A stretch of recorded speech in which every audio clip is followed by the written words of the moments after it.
Bonjour à tous, bienvenue à ce nouveau webinaire. On va attendre un peu que tout le monde nous rejoigne.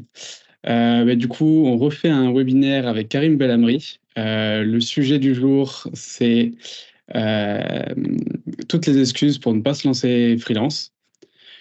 C'est un sujet que j'avais vu, tu avais fait un post sur LinkedIn à ce sujet justement, et qui était très intéressant, qui a retenu mon attention. Et on pensait justement aborder le sujet plus en profondeur aujourd'hui. Et du coup, côté technique, moi je suis à technique, du coup je suis là pour réceptionner vos commentaires, vos questions. Donc si vous avez des questions pour Karim, n'hésitez pas. Et puis pour ceux qui ne peuvent pas rester jusqu'à la fin du webinaire, il y aura un replay qui est disponible, qui sera disponible, et je le mettrai en ligne cet après-midi. Du coup, moi, je suis Rémi Chenu, je m'occupe de la communication chez Réseautech et des webinaires. C'est moi qui ai tout le temps la technique, pas derrière, devant la caméra, mais derrière, généralement. Et, euh, et du coup, je vais les lancer. On est Réseautech, oui, je vais d'abord présenter Réseautech. On est un cabinet de recrutement, une agence de freelancing. On est spécialisé dans les systèmes embarqués et la cybersécurité. Et voilà, je vais lancer laisser Karim se présenter. Par contre, je ne sais toujours pas qui est la petite fille sur le. Il faudrait peut-être savoir ce qu'elle cherche à faire. Elle a toujours l'air choquée en tout cas. Non, blague à part. Donc, Karim Belhamri, merci de m'avoir invité pour une troisième fois. Donc, en effet, j'étais déjà intervenu donc pour le compte de Réseautech, pour le coup, pour deux webinaires chez vous. Un premier sur les 7 erreurs que faisaient les gens qui voulaient se lancer en freelance de mémoire. Et un second webinar qui était axé sur la recherche de mission. Qu'on avait fait de mémoire au mois de février. Ouais, donc Karim Belhamri, moi je suis mentor pour ingénieurs et développeurs freelance. Donc j'accompagne depuis très longtemps, même si j'ai officialisé cette activité que depuis l'année dernière, des ingénieurs et des développeurs freelance à se lancer en freelance. Et désormais, depuis quelques mois, je me suis repositionné exclusivement sur les freelances, où voilà, j'ai développé un programme d'accompagnement qui est axé sur comment se créer un écosystème qui vous rapporte le type de mission qui vous plaise. Pour en parler peut-être en 2-3 détails à la fin. Mais aujourd'hui, voilà, le but, c'est de parler un petit peu de toutes les fausses excuses que se donnent les gens qui veulent se lancer en freelance, mais qui aiment bien procrastiner. On va décortiquer un peu tout ça. ça marche. Alors, on va commencer avec la première excuse qui est vous avez suffisamment d'expérience, mais vous souhaitez encore attendre. Voilà, avant de commencer, Rémi, juste sur les Oui. différentes excuses, moi j'aimerais juste dire quelque chose. De façon générale, sur le monde du freelancing, ici, c'est important pour moi de dire ça, parce que des gens qui veulent se lancer en freelance, j'en discute avec tous les jours, que ce soit sur LinkedIn ou par téléphone. Juste quelque chose qui est très simple, ne devenez pas freelance pour de mauvaises raisons, vraiment. Je tiens quand même à le dire, parce qu'on voit bien maintenant que le freelancing, c'est en plein essor depuis quelques années. On voit parler de freelancing partout. Et donc, il y a beaucoup de gens, des fois, qui échangent avec moi et qui me disent, mais Karim, est-ce que je ne suis pas en train de rater quelque chose si je ne deviens pas freelance? Donc, en gros, la personne me dit, j'ai pas forcément envie de devenir freelance, mais a priori, c'est une occasion en or, donc il faut que je devienne. Renseignez-vous bien avant d'y aller. La pire excuse pour se lancer en freelance, c'est parce que les autres personnes le font. Ne faites pas ça. Renseignez-vous bien. Peut-être que c'est pas adapté pour vous. Peut-être qu'il y a d'autres types d'activités qui sont beaucoup mieux pour vous. Donc faites un petit peu attention à tout ça. Et puis en effet, les différentes excuses, comme tu l'as dit, Rémi, qu'on va voir aujourd'hui, c'est des excuses que j'ai effectivement moi-même entendues, très régulièrement d'ailleurs. Et pour moi, ce sont vraiment des excuses. C'est des fausses raisons pour ne pas se lancer en freelance. Il existe aussi des bonnes raisons pour ne pas se lancer en freelance. Mais bon, elles sont moins croustillantes pour le coup. Là, aujourd'hui, on va aborder en effet toutes ces mauvaises raisons. On peut commencer par la première pour le coup, Ok. Rémi. Du coup, la première, c'est que vous avez suffisamment d'expérience, mais vous souhaitez encore attendre. Alors, la question qu'il faut que vous vous posez dans ce cas, elle est très simple. C'est, vous voulez attendre quoi? C'est vraiment ça. C'est une question qui est toute simple. Qu'est-ce que vous voulez attendre? Parce que moi, j'ai régulièrement eu des gens au téléphone qui voulaient se lancer en freelance, qui avaient déjà pas mal d'expérience. Ce que j'appelle pas mal d'expérience au sens du freelancing, déjà on considère premièrement que vous allez devenir freelance dans votre domaine d'expertise où vous étiez déjà en tant que salarié, ça c'est important de le préciser. Euh, et ce sont des personnes qui étaient tout à fait mûres pour le coup pour leur marché freelance, dans le sens où les missions qu'on leur proposerait dans leur domaine d'expertise, en freelance, elles savent très bien faire le boulot.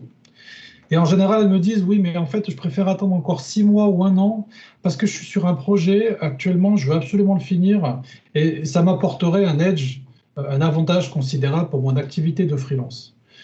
Croyez-en mon expérience, dans 95% des cas, c'est pas vrai. C'est pas ce petit projet que vous êtes sur le point de finir qui va vous apporter beaucoup de choses. Si aujourd'hui vous êtes suffisamment mûr pour vous lancer en freelance, en termes d'expérience, allez-y. Arrêtez de vous poser des questions un petit peu ou de la procrastination, parce que la problématique, c'est que vous allez attendre 6 mois, un an, et je peux vous assurer que dans 6 mois, un an, vous allez être au même point. Donc en fait, la seule chose que vous aurez perdu, c'est du temps. Et le temps, pour le coup, en freelancing, en particulier, c'est de l'argent. Bien sûr, hein, si vous avez 1 an, 2 ans d'expérience, bon, ben là, il vaut mieux encore attendre, hein, ça, il n'y a pas de souci. Voilà, mon point de vue, moi, c'est que dans la majorité des domaines dans le freelancing, en ce qui concerne le développement, la tech, tout ça, en général, je considère qu'il faut au moins 3 ans d'expérience. Voilà. C'est mon point de vue, tout le monde n'est pas forcément d'accord. Mais accumuler suffisamment d'expérience, et quand vous avez accumulé suffisamment d'expérience, allez-y, ne vous posez plus de questions. Par contre, je vous encourage à nous poser des questions pendant ce webinaire, parce que si je suis le seul à parler, ce serait quand même pas très drôle. Oui, du coup, n'hésitez pas à poser des questions dans le chat, je le poserai à Karim. Et voilà. Très bien. On peut passer au second point, si tu veux, Rémi. Alors, le second, c'est vous écoutez trop votre entourage qui n'a jamais été freelance. Alors, ce second point, c'est vraiment un classique de l'entrepreneuriat de façon générale. Vous allez voir en fait que plusieurs des points qu'on va aborder aujourd'hui, pour les gens qui veulent se lancer en tant qu'entrepreneurs de façon générale, qui veulent monter leur boîte, monter leur propre activité, bah, ils vont se retrouver face aux mêmes difficultés, aux mêmes excuses en tout cas. Et la problématique, entre guillemets, de l'entourage, c'est une vraie problématique pour le coup que je comprends. Une fois de plus, la question qu'il faut que vous posiez dans ce cas, elle est très simple, c'est que est-ce que la personne en face de moi qui est en train de me donner des conseils, qui sont d'ailleurs souvent des conseils qui sont non sollicités, est-ce que cette personne, elle est légitime pour me donner ces conseils? Est-ce que c'est une personne qui est freelance actuellement? Est-ce que c'est une personne qui a été freelance dans le passé? Parce que si ces personnes ne sont pas légitimes, il n'y a aucune raison, vraiment, peut-être un peu dur, il n'y a aucune raison que vous les écoutiez, même si c'est votre maman ou votre papa. Okay. Alors après, je vais volontairement vulgariser les choses dans ce que je vais dire tout de suite, c'est que vous allez en fait rencontrer deux types de personnes qui vont vous donner des conseils non sollicités. Vous allez avoir, de façon un peu schématique, soit des personnes qui vous veulent du bien, soit des personnes qui vous veulent pas forcément du bien. Alors pour les personnes qui vous veulent du bien, c'est typiquement des amis, c'est typiquement la famille. En général, ces personnes, quand elles vous donnent des conseils non sollicités ou quand elles vous parlent de votre futur projet de devenir freelance, la seule chose qu'elles font, c'est en général qu'elles projettent leur propre peur. En fait, elles se mettent à votre place et puis, en gros, elles déroulent tout. Donc, si vous étiez pas en face de la personne, ça serait la même chose, quoi. Donc, elle se dit, oulala, si moi je me lance en freelance, eh ben, j'aurais peur qu'il m'arrive ci, j'aurais peur qu'il m'arrive ça. En fait, ça n'a rien à voir avec vous. C'est juste la personne qui projette en général ses propres peurs. Okay. Donc ça, il faut en avoir conscience. Et si c'est le genre de personne qui ne vous veut pas forcément du bien, là, je vais être un peu dur. Hein. Je vais être un peu dur, mais c'est vraiment validé par l'expérience, la mienne ou pas mal de personnes avec qui j'ai pu échanger. C'est une personne qui ne vous veut pas forcément du bien, vous donne des conseils non sollicités ou vous parle de votre future activité de freelance. C'est souvent parce que vous la mettez en face de ses propres échecs. C'est peut-être une personne qui voulait se lancer en freelance et qui n'y est pas arrivée. C'est peut-être une personne qui veut se lancer en freelance actuellement, mais qui est bloquée et elle est frustrée par rapport à ça. Ça arrive très souvent, ça. Et d'ailleurs, ce qui est assez surprenant, c'est que c'est souvent le type de personne qui, une fois que vous êtes devenu freelance et que vous menez bien votre barque, va revenir vers vous pour vous demander des conseils. Ça arrive très souvent. J'ai présenté les choses de façon volontairement un peu schématique, mais c'est souvent ce que vous allez rencontrer. Et pour en revenir aux personnes qui sont légitimes pour vous donner des conseils, Il n'y a pas non plus 50 typologies de personnes qui sont légitimes. Si on devait prendre vraiment les personnes les plus classiques, c'est soit des gens qui sont freelance actuellement, en particulier dans votre domaine d'expertise, parce que ça voudra dire que ce genre de personnes maîtrisent un minimum le marché dans lequel vous allez évoluer. Ça peut être des personnes aussi qui ont été freelance dans le passé et qui connaissent aussi bien comment fonctionne le monde du freelancing. Ou ça peut être des personnes qui sont un peu des spécialistes de l'accompagnement et qui peuvent vous aider de passer de salarié à freelance. Voilà. Et alors, ensuite, il y a deux types de réactions à avoir hein, une fois que vous recevez ce genre de conseils, parce que c'est vraiment frustrant. Ce qui est drôle sur LinkedIn, c'est qu'on voit très souvent des posts, des publications, où les gens, les entrepreneurs justement, écrivent un petit peu sur le type de réaction qu'ils ont de la part de leur famille, lors des dîners de famille, etc., sur leur activité d'entrepreneur. Et très souvent, c'est des réactions qui ne sont pas forcément très avisées, parce que la personne, si elle n'a jamais été entrepreneur ou freelance, qu'est-ce que vous voulez qu'elle vous donne comme conseil pertinent? Alors, la réaction qu'il faut avoir, pour les personnes qui ne vous veulent pas forcément du bien, on va vous les laisser parler, hein. Vous les laissez parler et puis après, vous coupez court à la conversation, vous passez sur un autre sujet.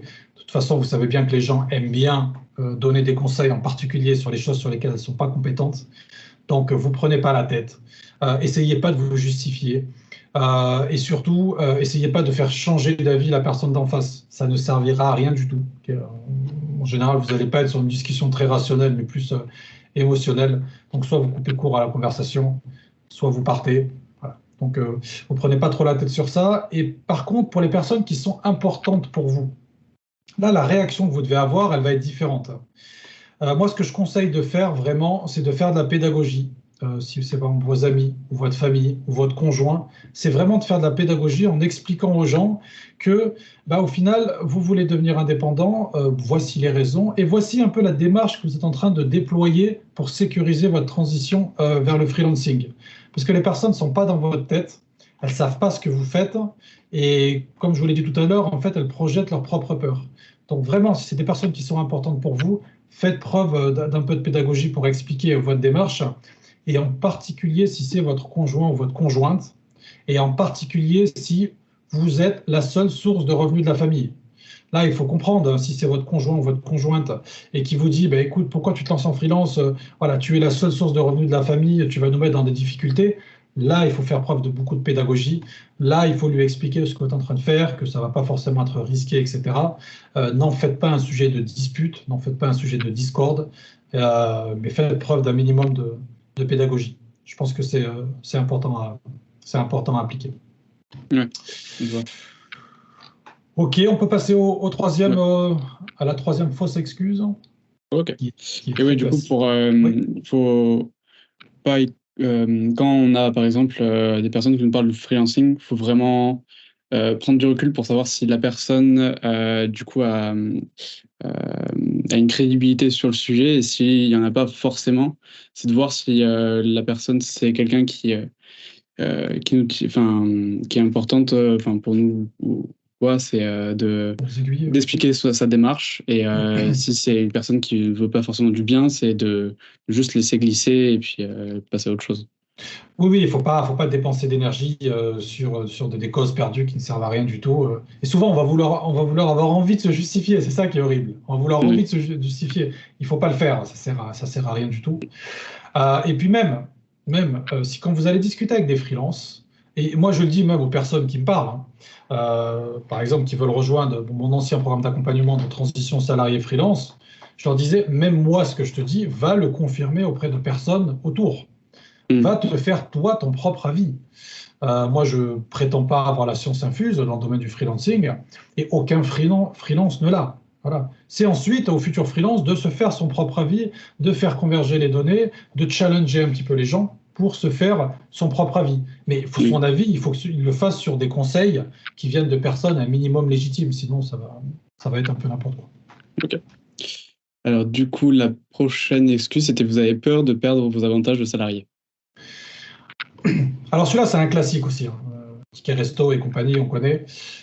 C'est très classique. Et en fait, quand on dit on a peur de perdre ses avantages de salarié, ça fait appel à ce qu'on appelle le biais d'aversion à la perte. C'est-à-dire que, en général, on est plus sensible à ce que l'on perd qu'à ce que l'on gagne. Mais la peur, elle est tout à fait légitime, et c'est souvent parce que les gens n'ont pas suffisamment d'informations sur ce que permet d'avoir le statut de freelance. Quand on parle de prévoyance santé, quand on parle de retraite, quand on parle de mutuelle, tout ça, ça peut aussi se faire en freelance, sans aucun problème. Il y a même, j'ai vu il n'y a pas très longtemps, des CE pour freelance qui commencent à s'ouvrir, ce qui est assez drôle. J'imagine que c'est des entreprises ou des organisations qui vont un peu négocier des tarifs groupés sur des prestations, sur des boutiques en ligne, peu importe, et donc qui sont ouverts aux indépendants. Donc il y a vraiment de plus en plus de services qui sont en train d'être ouverts aux freelance. Et si on se fait un petit focus sur la partie retraite, parce que la partie retraite, c'est quand même quelque chose d'actualité, vous allez pouvoir, vous aussi, en tant qu'indépendant, cotiser à la retraite. Donc, sans rentrer dans trop de détails, et je crois que vous allez en parler la semaine prochaine, hein, c'est ça, Rémi? Alors, pas la semaine prochaine, mais la semaine d'après. On a un webinaire où on va aborder ce sujet-là, mais j'en parlerai à la fin. Ouais. Donc, enfin, très rapidement, pour ne pas rentrer dans trop de détails et pour ne pas dire de bêtises surtout, parce que si c'est contredit 2 semaines plus tard, je ne vais pas avoir très bien. La façon de cotiser à la retraite, ça va dépendre un peu de votre statut juridique. Donc, en général, vous allez soit dépendre de ce qu'on appelle le régime des travailleurs non salariés, les TNS, donc ça, c'est plutôt pour les entreprises en général individuelles, soit vous allez pouvoir cotiser au régime des assimilés salariés, pour les gens qui ont des SASU, etc., ce qui est un régime qui est plus protecteur. Donc, vous allez, à la façon d'un salarié, vous allez pouvoir valider des trimestres et puis cotiser à la retraite. Et vous pouvez même aussi souscrire à un régime de retraite complémentaire si vous voulez renforcer vos droits à la retraite. Donc, il n'y a pas de souci, il y a vraiment de plus en plus de services qui s'ouvrent aux freelance. Si on parle par exemple des congés, les congés, moi ce que je dis de façon très claire, c'est que de toute façon, l'écrasante majorité des freelances dans le domaine du dev et dans le domaine de l'ingénierie en France sont en régie. Donc de toute façon, ils sont plus ou moins soumis aux règles du client. Donc en règle générale, ils vont plus ou moins prendre le même type de congé, ou en tout cas, il est possible de prendre le même type de congé que les salariés. Donc les congés, c'est un faux sujet. Et après, il y a le sujet du prêt immobilier. Alors, le prêt immobilier, c'est un gros sujet pour un freelance. La règle de base qui est demandée par les banques, c'est d'avoir 3 ans minimum de bilan comptable d'activité pour pouvoir souscrire à un prêt. Ça, c'est la théorie, c'est ce que demandent en base les banques. Mais bon, il y a plein de façons de le contourner. Après, ça dépend vraiment des cas particuliers. Il y a moyen de passer par une société de portage pour avoir un dossier un peu plus solide, entre guillemets, parce que pour le coup, la société de portage va pouvoir vous délivrer des fiches de salaire. Il y a moyen aussi que votre conjoint se porte caution, et ça va dépendre aussi du montant de votre emprunt, bien sûr. Mais sachez que dans tous les cas, vraiment en tant que freelance, l'aspect important en général bien sûr, ça va être que vous allez pouvoir accumuler plus de cash et donc vous allez pouvoir vous constituer un apport qui va être plus important. Donc ce qui va faciliter normalement votre emprunt derrière. Mais si vraiment vous avez peur de l'aspect prêt immobilier, je vais devenir freelance, je ne vais pas pouvoir avoir de prêt, achetez votre maison ou votre appartement avant, votre résidence principale, et puis voilà. De toute façon, il y a pas mal de freelances qui investissent aussi dans l'immobilier. Il faut savoir s'y prendre, ce n'est pas du tout quelque chose qui est impossible. Par contre, sur les avantages salariés, c'est vrai que les tickets resto, les chèques vacances ne sont pas autorisés, ne sont pas accessibles aux freelances. C'est une perte qui est absolument terrible. Mais faites les petits calculs et vous vous rendrez bien compte que ça ne représente pas une somme incroyable non plus. Et qu'en règle générale, en termes financiers, le freelancing vous permettra de compenser ça très largement. Voilà pour ce 3e point, Rémi. Ça marche. Alors, du coup, le prochain, c'est vous attendez le bon moment. Alors, vous attendez le bon moment, c'est aussi un gros classique de l'entrepreneuriat. Et puis, je vais reprendre le même type de question que j'ai posé pour le premier point. Qu'est-ce que vous appelez le bon moment? Toutes les personnes qui ont fait des transitions, X ou Y, toutes les personnes qui ont voulu se débarrasser de mauvaises habitudes, toutes ces personnes savent pertinemment que le bon moment n'existe pas. Le bon moment, c'est en général le moment où toutes les étoiles vont être alignées, où vous allez être dans une configuration parfaite pour faire votre transition. Ce moment, il n'existe pas. Vraiment, il n'existe pas. Le bon moment, c'est surtout le moment où vous aurez fait suffisamment de recherche et vous serez suffisamment confiant pour vous lancer en tant que freelance. Dans tous les cas, et on en viendra derrière, vous n'aurez jamais quelque chose de parfait, ça n'existe pas. Si vraiment, et ça je pense que c'est très important de le comprendre, si vraiment l'aspect bon moment est important pour vous, vous procrastinez beaucoup dessus, vous faites une boulimie d'informations, c'est peut-être parce que le freelancing, il n'est pas fait pour vous. Ça, il faut bien s'en rendre compte. Okay. Après, vous pouvez vous faire accompagner, en effet, peut-être débloquer certains blocages mentaux que vous pouvez avoir. Mais très franchement, si vous attendez le bon moment parfait, tout cadré, que ce soit nickel, pour vous lancer en freelance, il n'arrivera pas à ce bon moment. Ça, il faut quand même s'en rendre compte. Et de façon générale, si vous avez par exemple peur de ne pas avoir de mission ou ce genre de choses, bon, modulo la crise qu'on est en train de traverser dans le domaine du freelancing, en règle générale, il y a quand même pas mal d'opportunités de mission. Hein. C'était le cas l'année dernière, c'était le cas l'année d'avant. Je ne vous dis pas forcément que c'est des missions, toutes les missions sont intéressantes, loin de là, mais il y a quand même suffisamment d'opportunités. Après, il n'existe pas de bons moments, c'est vrai. Par contre, il peut exister des mauvais moments ou des très mauvais moments. C'est vrai que si vous traversez des moments très durs dans votre vie, par exemple, vous avez des gens de votre famille qui sont très malades, vous devez vous en occuper, ça vous prend beaucoup de temps. En effet, peut-être que ce n'est pas forcément une bonne idée de se lancer tout de suite. Voilà. Mais très franchement, ce genre de mauvais moment, ça représente une extrême minorité de personnes. Très souvent, les personnes qui parlent de bons moments, elles sont c'est tout à fait possible pour elles de se lancer. C'est juste qu'elles se trouvent une petite excuse pour procrastiner un peu plus. Donc posez-vous vraiment la question, regardez-vous dans une glace et dites-vous bien, voilà, le bon moment pour moi, ça serait ça. Et après, posez-vous la question et soyez honnête, est-ce que je pense vraiment que ce bon moment va arriver? Et après, tirez-en les conclusions nécessaires. Et c'est parfois la préparation peut être une forme de procrastination justement aussi. De trop vouloir préparer, c'est ce qui ça pousse pas à aller vers l'action. Enfin, des fois, c'est trop planifier quelque chose et c'est une forme de pas vouloir passer à l'action. Tu as fait la transition parfaite, Rémi, pour le prochain. Et le prochain, c'est vous souhaitez proposer quelque chose de parfait. Donc c'est une très bonne transition et ça, c'est aussi un grand classique de l'entrepreneuriat. Il y a souvent dans l'entrepreneuriat des phrases qui reviennent souvent, un peu des mantras. Et il y a deux mantras qui reviennent souvent par rapport au passage à l'action. Le premier, c'est « mieux vaut fait que parfait ». Et le deuxième, qui revient souvent sous différentes formes, c'est « un imbécile qui marche ira toujours plus loin que deux intellectuels assis ». Ça, il faut s'en rendre compte. Et ça montre aussi qu'il y a pas mal de personnes, au final, qui ne sont pas forcément câblées pour faire du freelancing. Elles pourraient peut-être le devenir plus tard. Mais souvent, si vous êtes mal à l'aise avec le fait que quelque chose soit pas parfait, posez-vous des questions si le freelancing, c'est quelque chose qui est fait pour vous. Moi, je considère qu'à partir du moment où votre expérience, elle est OK pour votre marché freelance dans lequel vous voulez vous lancer, que vous avez accumulé suffisamment d'informations, que vous savez que la volumétrie d'émissions dans votre domaine, elle est suffisante, eh ben, il faut se lancer. On dit souvent que l'appétit vient en mangeant. Ben là, dans ce cas, la confiance, elle vient en agissant. Ce n'est pas en restant dans votre tête que les choses vont se déclencher et que vous allez avoir un truc qui est parfait. Il faut bien comprendre que vous allez faire des erreurs, c'est normal. Vous allez apprendre des choses en cours de route, c'est normal. C'est vraiment la nature même d'une activité indépendante. Le plus important, c'est simplement d'avoir les informations nécessaires avant de vous lancer. Et après, vous apprendrez en cours de route. Parce que le risque, c'est vraiment de faire une boulimie d'informations, on y viendra après de mémoire, et ensuite de jamais passer à l'action.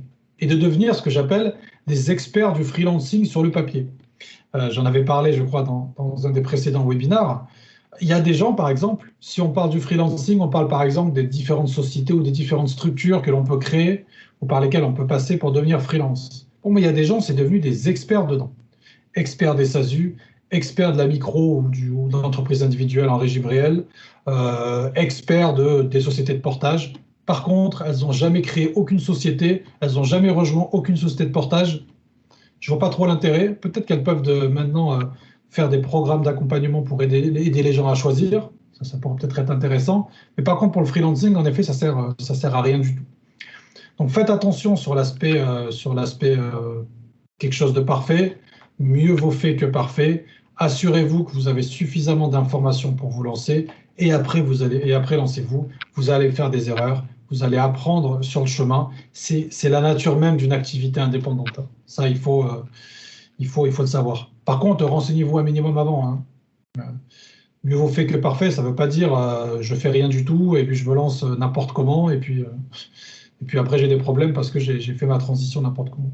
Franchement, une transition en freelance, en général, en 3 4 mois, on peut très très bien la faire. On peut très très bien la faire et ensuite vous lancez. Voilà, vous n'êtes pas forcément à 3 4 mois près en général. Oui, ça, c'est la perfection peut s'approcher, mais c'est un processus itératif. Et ça vient avec le temps et c'est un peu. Enfin, moi, je peux faire le parallèle juste avec la gestion de ces webinaires, par exemple, qui au début, ben, il y avait des problèmes, on avait des problèmes même avec nos outils, les idées, des choses comme ça, mais au fur et à mesure, on a travaillé dessus et voilà. Après, c'est pas pareil que l'activité freelance, mais Le concept est le même. mm, Le concept est le même. Imaginez que vous étiez dit non, on ne lance pas un webinar tant qu'on n'est pas nickel au niveau technique, au niveau tout, au niveau graphisme, au niveau son, au niveau micro. Je pense que vous auriez jamais lancé de webinar, hein. oui, oui, Parce totalement. que, en fait, ce qui est intéressant, c'est ce que tu vas apprendre quand tu vas te confronter à la réalité. C'est ça qui est intéressant. Tout le reste, ça reste de la théorie, quoi. Donc, il faut vraiment se confronter à la réalité. Et dans le domaine de l'entrepreneuriat, c'est la même chose. On dit souvent que quand on veut lancer un produit ou un service en entrepreneuriat, quand on veut chercher un positionnement ou peu importe, le but, c'est de faire une première version de ce produit ou de ce service ou de faire une première version que l'on aurait induit de ce positionnement et ensuite d'aller le confronter au réel. Et ensuite, comme tu l'as dit, Rémi, c'est une démarche itérative Mm, pour justement renforcer tout ça.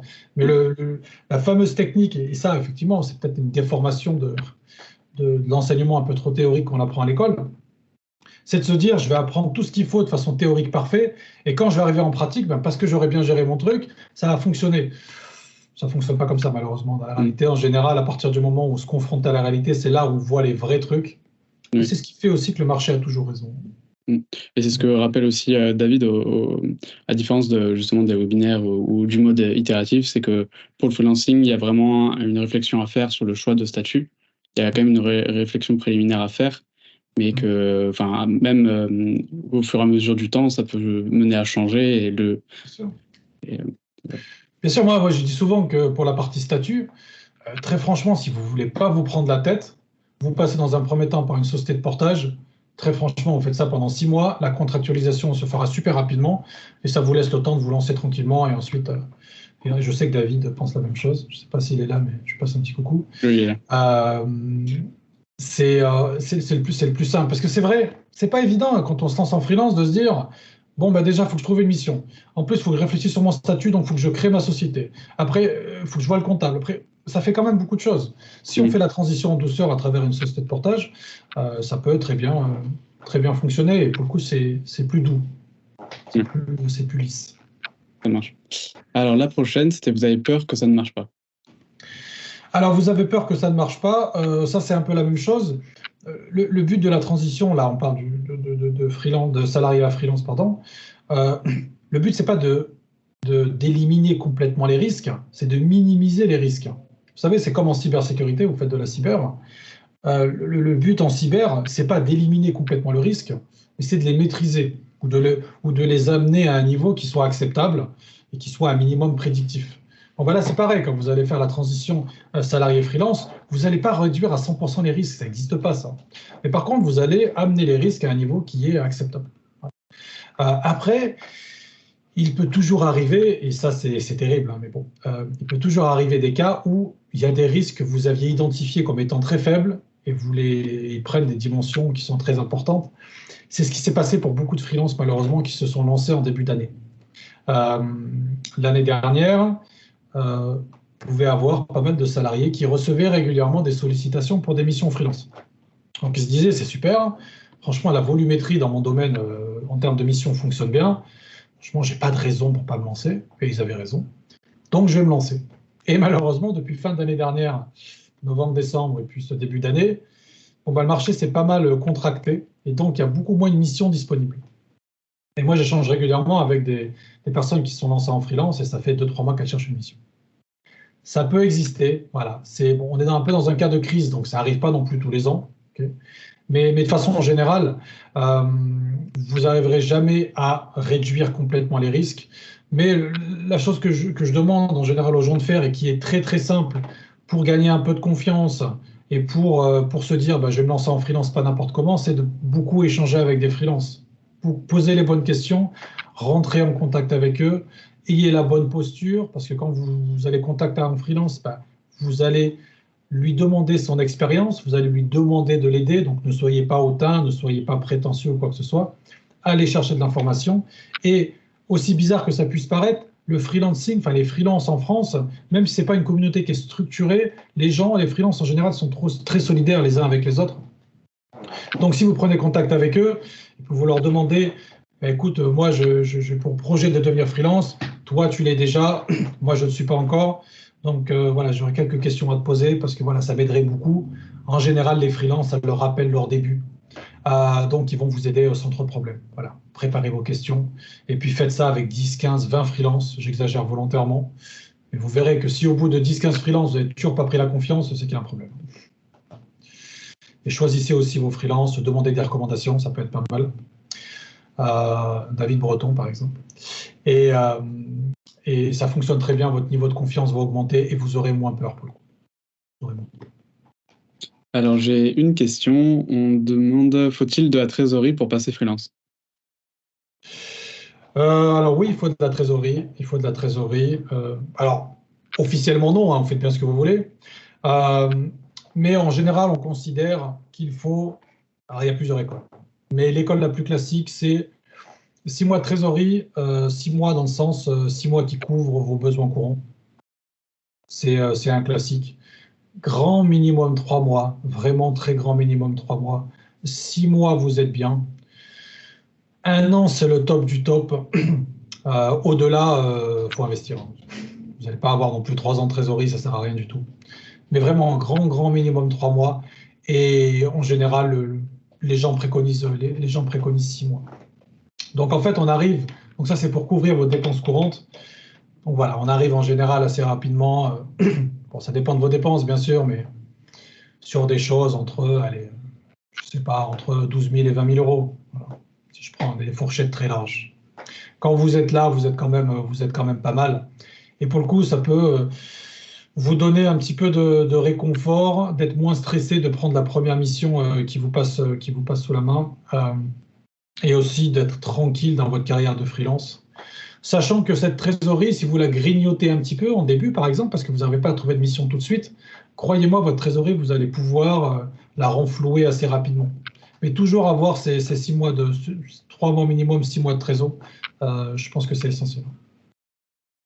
Ouais. C'est une petite bouée de sauvetage aussi, au cas où on ne trouve pas de mission. Absolument, absolument. Alors la prochaine, c'était vous ne savez pas par où commencer. Alors, celle-là, elle est normale.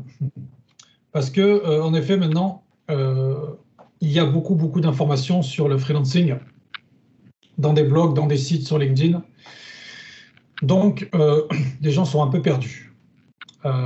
La stratégie qui consiste à dire plus j'ai d'infos, moins j'aurai peur, plus je serai confiant, elle ne fonctionne pas. Vous savez, c'est comme quand on dit dans des projets, on n'avance pas assez vite, donc on va prendre plus de personnes.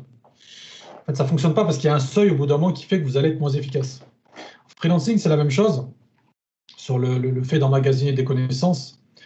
C'est que vous allez avoir plein d'infos et la problématique en général, c'est que vous ne savez pas séquencer ces informations pour en faire un système que vous allez pouvoir suivre étape par étape pour sécuriser votre transition de salarié à freelance. Ce qui fait qu'en fait, les gens se retrouvent complètement perdus et après, ils perdent trop d'énergie dans des choses qui ne sont pas forcément importantes. J'en avais parlé la dernière fois, il y a un sujet sur lequel je trouve que les gens perdent beaucoup trop de temps, c'est les aides dont ils peuvent bénéficier. Donc il y en a pas mal, hein. Mais il y a des gens qui sont devenus des experts dans les aides. Par contre, ils ne sont pas devenus experts sur leur marché, ils ne sont pas devenus experts sur comment décrocher une mission, ils ne sont pas devenus experts sur comment commencer à se créer un réseau, mais ils sont devenus experts dans les aides. Et ils ont passé des heures et des heures à essayer de maîtriser tout ça. Et malheureusement, les aides, très souvent, il y a l'aspect de rupture conventionnelle qui est conditionné derrière. Ce n'est pas systématiquement qu'on va pouvoir avoir non plus cette aide. Donc là, justement, si vous avez fait un peu une boulimie d'informations, ou en tout cas, si vous avez beaucoup d'informations devant vous, en fait, il n'y a que deux choses à faire. La première chose, c'est que vous prenez toutes ces informations que vous avez récoltées. Vous les confrontez avec des freelances avec qui vous allez pouvoir interviewer tout ça, et vous vous bricolez un petit peu un système que vous allez pouvoir suivre étape par étape pour devenir freelance. Ça, c'est la méthode un peu manuelle, c'est la méthode do it yourself. Okay. Et après, la méthode un peu de luxe, c'est que vous vous faites accompagner, tout simplement, par un professionnel du domaine qui, lui, a développé une méthodologie qui vous permettra de passer d'une étape à l'autre pour devenir freelance. Et effectivement, pour un certain nombre de personnes, ça peut être plus rassurant, parce qu'en général, c'est des méthodologies éprouvées. Et puis, si jamais vous avez des doutes, des hésitations, vous avez peur d'abandonner en plein milieu, au moins une personne qui vous accompagne vous permettra de vous rassurer et puis d'arriver à votre but. Moi, c'est les seules solutions que je peux vous donner. Mais par contre, attention sur la boulimie d'informations. Croyez-moi, vous ne saurez pas qu'est-ce qui est important, qu'est-ce qui est moins important. Donc, confrontez-vous au réel, allez échanger avec des freelances, et si vraiment vous n'êtes pas sûr de vous, faites-vous accompagner. Et ça se fait très bien. Je pense que c'est justement aussi un point que tu mets souvent en avant, qui est d'aller vous confronter à d'autres freelances, aller parler, même pour tous les points qu'on a vus auparavant. Et, bah, c'est important. Enfin, moi, la vision que je défends du freelancing, et qui est d'ailleurs la vision qui est empreinte dans mon nouveau programme Freelancing Unlimited, sans faire de pub que je viens de lancer, c'est vraiment une vision entrepreneuriale du freelancing.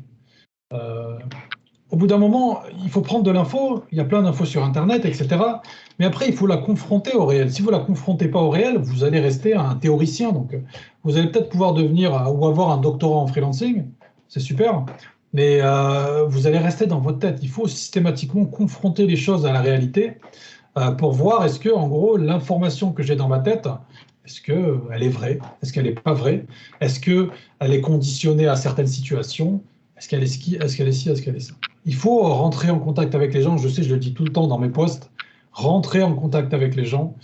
Quand je dis que les gens qui maîtrisent mieux votre marché, ce sont les freelances, les intermédiaires et les clients, si vous y avez accès, les gens, en général, ils ont un petit peu peur d'avoir accès. Mais croyez-moi, si vous tombez sur un bon recruteur et que vous savez poser les bonnes questions, vous allez avoir plein d'infos sur votre marché. Parce que les recruteurs et les intermédiaires, ils sont censés maîtriser leur marché sur le bout des doigts, parce que derrière, ils ont besoin de rassurer leurs clients, ils ont besoin de leur montrer qu'ils maîtrisent le marché, qu'ils savent ce qui peut se trouver, ce qui ne peut pas se trouver, etc.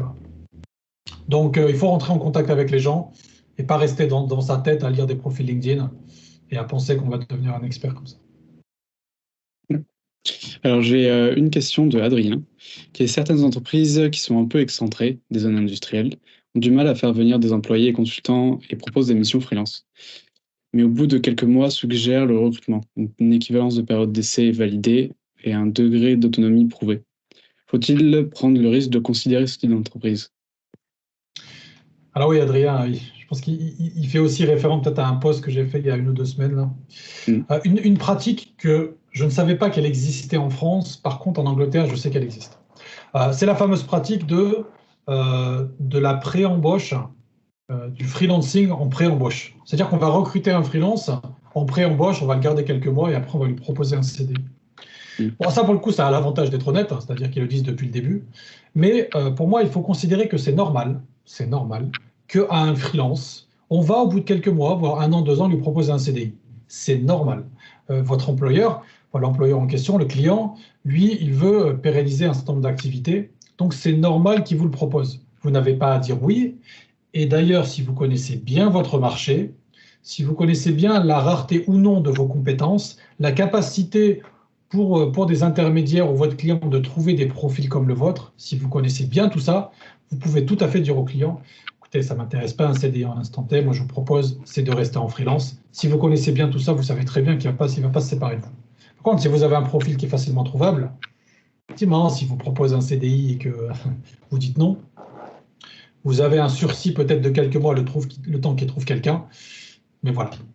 Donc, moi, je dirais, c'est un peu au cas par cas. Mais de façon générale, de toute façon, si vous avez pris en tant que freelance et qu'il y avait un besoin, il ne va pas vous virer du jour au lendemain parce qu'il ne veut pas casser ce besoin non plus. Donc, je pense que ça peut être une bonne idée. Et d'ailleurs, j'ai discuté il n'y a pas très longtemps, c'était au mois d'avril de mémoire, où j'avais un freelance, en fait, il regarde peut-être ce webinaire, on le regardera peut-être plus tard, qui lui était très bon dans le fait de trouver des missions dans des endroits justement où personne ne voulait aller. Parce qu'en fait, il y avait très peu de freelance qui voulaient y aller et il fallait le faire en présentiel. Ce qui fait que, bon, lui, il était dans un endroit, je crois, où il n'y avait pas forcément beaucoup de monde. Mais dans toutes les entreprises, justement, parce qu'il y en avait pas mal, ben, il arrivait à avoir des missions freelance assez facilement parce que personne ne voulait aller dans ce coin. Donc, ça peut être une stratégie également. Oui. Ok, et j'ai une autre question.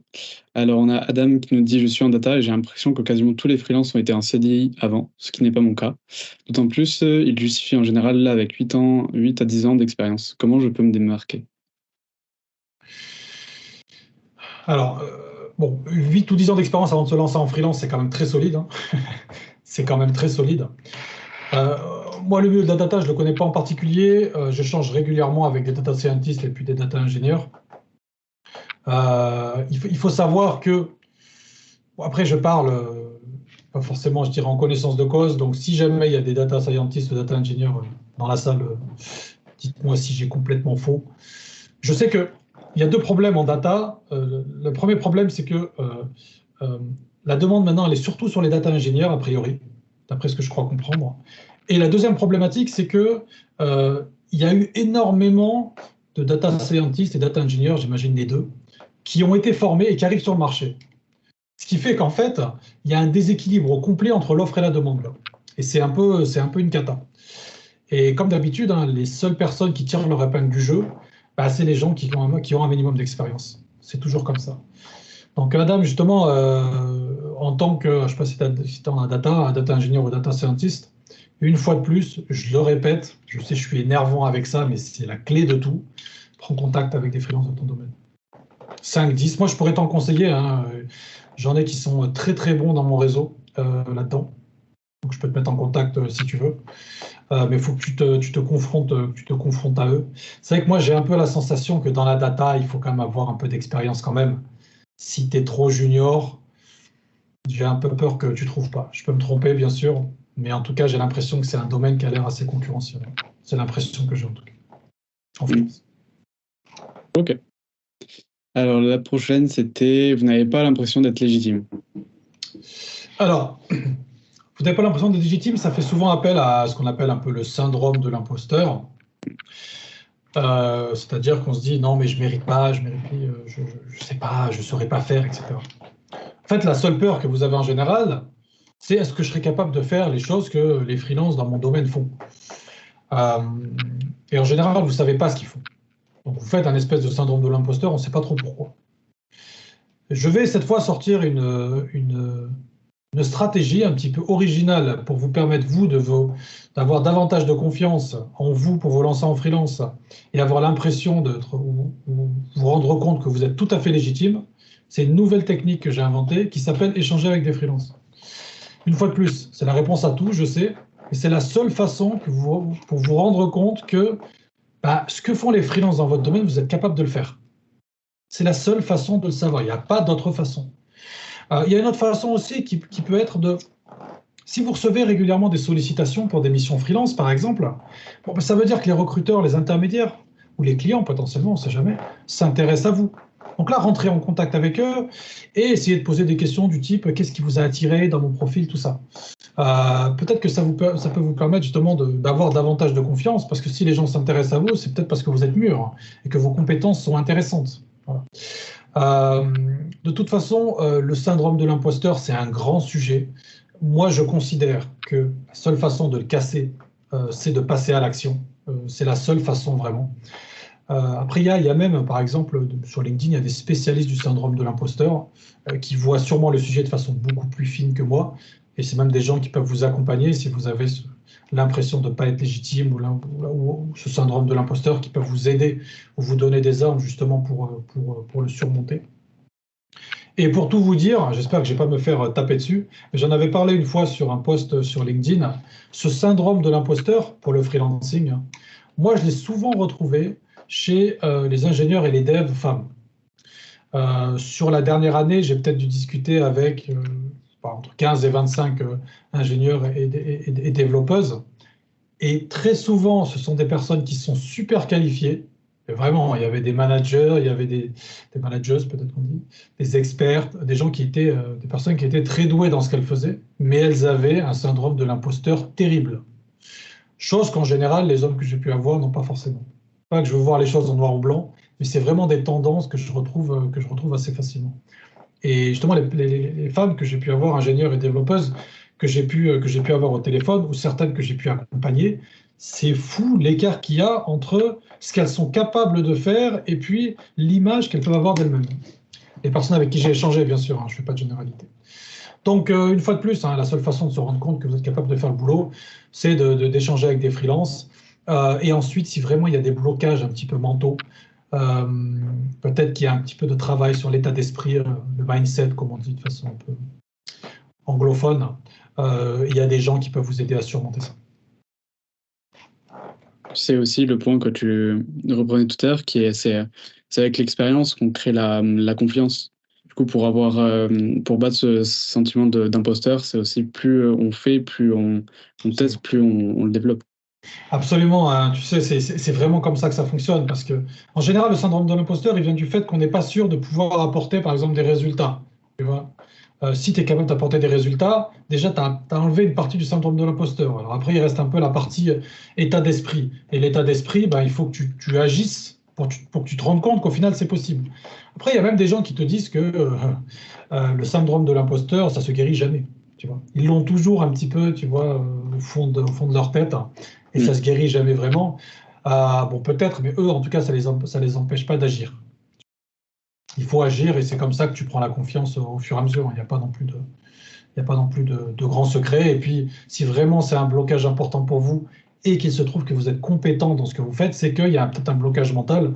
Et là, il y a des gens qui peuvent vous aider, hein. Tout simplement, pas hésiter à appeler à l'aide de gens qui sont spécialistes du sujet. Ça marche. Alors le prochain, c'est vous n'avez pas le temps. Alors, on n'a pas le temps. D'ailleurs, je trouve qu'on n'a pas aussi le temps pour le webinaire parce que ça se finit dans 12 minutes. Désolé, je t'avais dit que ça allait prendre entre 30 et 40 minutes, Rémi, mais je t'ai menti. Vous n'avez pas le temps. Alors moi, je tournerai la phrase autrement. C'est est-ce que vous n'avez pas le temps ou est-ce que vous prenez pas le temps?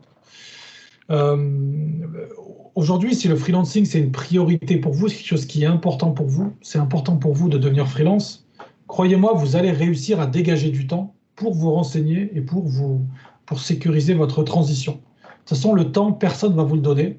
Ça sera à vous de le trouver. Donc, surveillez un peu les tâches que vous faites chaque jour. Essayez d'identifier les tâches où vous passez trop de temps et qui ne vous servent à rien, c'est-à-dire passer trop de temps sur les réseaux sociaux, passer trop de temps devant la télé, tout ça.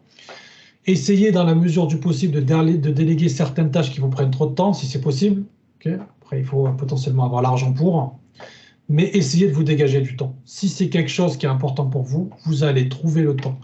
Moi, j'ai vu des cas de personnes qui ont réussi à devenir freelance avec des emplois du temps. Je me disais, mais comment cette personne a réussi à trouver du temps pour faire le boulot? Très franchement, si par exemple vous êtes célibataire et que vous ne trouvez pas le temps, il y a des choses, il y a peut-être YouTube à bloquer ou les réseaux sociaux à bloquer, quoi, par exemple, ou Netflix. Voilà, il est très simple celui-là, vous n'avez pas le temps. C'est aussi un gros classique. Ça marche. Et le prochain, c'est vous avez trop de concurrence dans votre secteur d'activité. Alors ça peut être une bonne raison, hein. Ça peut être une bonne raison. Une fois de plus, moi je considère que vous allez devenir freelance dans le domaine d'expertise que vous avez en tant que salarié. Après, soit vous pouvez agir sur le positionnement, parce que vous avez un positionnement beaucoup trop générique qui vous place dans ce qu'on appelle un océan rouge en marketing. Allez faire un petit tour sur Internet, le concept d'océan rouge, océan bleu. Et si vous êtes dans un océan rouge, et en particulier la majorité des freelances, des devs et des ingénieurs, ils n'ont pas de positionnement. Je rappelle qu'ingénieur en conception électronique ou développeur C#, ce n'est pas un positionnement, hein. pas du tout un positionnement. Donc, essayez peut-être de jouer sur votre positionnement pour vous créer un océan bleu. Ça peut très bien fonctionner. Moi, je peux vous aider sur ça, d'ailleurs, si besoin est. Ou alors, ce que vous pouvez faire également, c'est tout simplement vous repositionner sur un truc que vous savez faire, qui n'est pas votre domaine d'expertise, mais sur lequel il y a moins de concurrence. Ça, c'est possible aussi. Il y a pas mal de gens qui font ça. Et que ça fonctionne d'ailleurs plutôt bien. Il ne faut pas que ça vous prenne 15 ans pour remonter en compétences, mais ça peut plutôt bien fonctionner. Ou alors, dans le pire des cas, attendez d'avoir plus d'expérience, c'est tout. Hein. C'est tout. Hein. Il n'y a pas non plus de secret. Là, Adam, tout à l'heure, il parlait du cas de la data. Je ne sais pas, peut-être que dans son cas, je ne sais pas, je ne connais pas son cas en particulier, mais peut-être que dans son cas, il faudra attendre un peu pour avoir un peu plus d'expérience, peut-être. Ou alors, justement, jouer sur le positionnement. Positionnement, c'est important parce que on dit souvent, par exemple, je vais vous donner un exemple qui est tout bête, on dit souvent, je ne sais pas, demain, vous voulez vous lancer dans le domaine de la santé, dans le domaine du sport, ou dans le domaine, peu importe, du développement personnel. Et vous dites, mais je me lancerai jamais dans ce domaine, il y a beaucoup, beaucoup trop de concurrence. Croyez-moi, chaque année, il y a des gens qui se lancent dans ce domaine et qui marchent super bien. Alors que pourtant, c'est ultra compétitif. Parce qu'ils agissent sur plein de choses, sur leur positionnement, etc., pour réussir un peu à se créer une niche où eux vont devenir experts et une niche qui est demandée avec des problèmes douloureux, etc. Donc la concurrence est très relative. Bossez sur votre positionnement. Faites un truc qui est complètement différent si vraiment il y a trop de concurrence. Ou sinon, attendez d'avoir plus d'expérience. Et puis c'est tout. Ou sinon, passez pas freelance. Faites autre chose. La concurrence, ça joue sur comment alors du coup se différencier. C'est de la concurrence et peut-être qu'ils sont tous homogènes, peut-être que les offres sont pareilles, les types de clients sont pareils, les besoins sont pareils, peut-être que du coup totalement différencier l'offre et totalement différencier la communication ou quelque chose comme ça. Mais absolument, le positionnement c'est un grand sujet en marketing. Et comme je dis, la majorité des ingénieurs et puis des développeurs freelance, ils n'ont pas de positionnement. Ils ont un positionnement qui est ultra générique. Donc en fait, ils deviennent ce qu'on appelle une commodité. Donc en fait, on peut les remplacer facilement parce que voilà, bossez sur votre positionnement, créez-vous votre singularité. Je rencontre assez rarement des ingés et des devs freelance qui ont un bon positionnement, c'est super intéressant. Positionnement, ça prend du temps.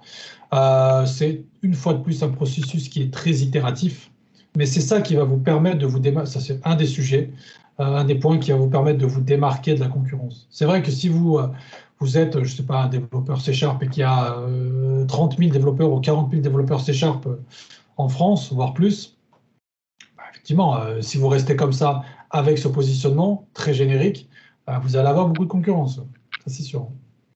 Donc voilà, bosser un peu sur le positionnement en général, il permet de débloquer pas mal de choses. Ok, alors on n'avait pas d'autres questions, pas d'autres questions ni d'excuses. Alors je vais juste présenter les prochains webinaires. Du coup, le prochain, c'est avec Pierre de Boitrigan. On va faire un webinaire sur la protection sociale et l'optimisation patrimoniale pour les solopreneurs. Donc on fait ça vendredi 7 juin à 13h aussi. Et il y aura Anouk aussi. Et puis après, le 30 juin, vendredi 30 juin, on va faire un webinaire témoignage de freelance sur l'optimisation fiscale et l'investissement. Donc là, on invitera plusieurs freelances de notre réseau pour parler autour de ces sujets-là. Et voilà, donc je vais vous envoyer le lien d'inscription juste après le webinaire dans le petit mail, avec aussi le lien du replay du webinaire d'aujourd'hui. Voilà. Et du coup, pour finir ce webinaire, j'ai mis un lien du coup vers le LinkedIn de Karim. Voilà, vous pouvez aller le voir sur LinkedIn. Et un lien vers Réseautech aussi. Du coup, on est un cabinet de recrutement, une agence de freelancing. On en fait pas mal de webinaires, à peu près 1 ou 2 fois par mois, autour des sujets de freelancing, tout ça. Et puis, je vous souhaite une bonne journée. C'était un plaisir de faire un nouveau webinaire avec toi, Karim. Avec grand plaisir. Plaisir partagé.